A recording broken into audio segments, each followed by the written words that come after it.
sommes toujours 1 million de kilomètres en deçà d'où nous devrions être. Avançons, retournons là où nous l'avons laissé, à la fête de la Pentecôte. Jésus a dit dans Jean, je crois, au chapitre 15, il a dit, « Je suis le cep, vous êtes les sarments. » Eh bien alors, si ce cep a produit le premier sarment, et qu'à partir de ce sarment est écrit un livre des actes, le second sarment produira un autre livre des actes. Le troisième sarment produira un autre livre des actes.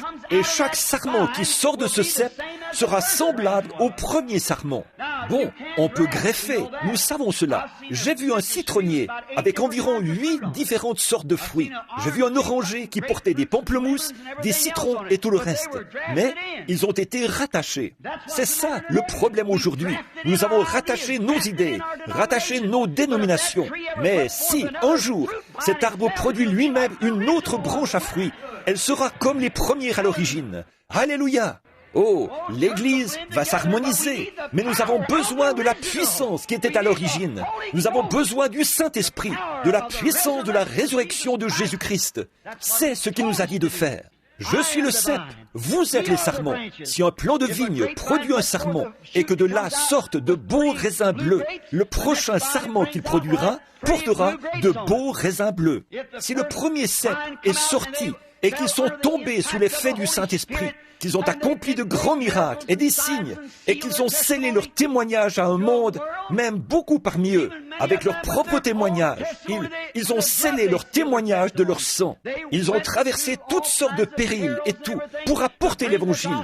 Ils ont souffert, ils ont été battus, ils ont été punis.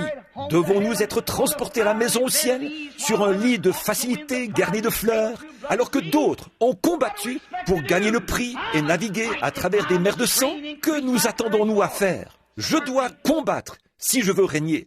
Augmente mon courage, Seigneur. Certainement, nous n'avons pas besoin d'une nouvelle dénomination. Nous n'avons pas besoin d'un nouveau bâtiment d'église. Ce dont nous avons besoin aujourd'hui, c'est un vrai réveil pentecôtiste à l'état brut, comme autrefois, qui tue le péché, qui est né à la Pentecôte et qui est revenu de nouveau dans l'église, de nouveau la puissance du Saint-Esprit, pour faire entrer Jésus en scène.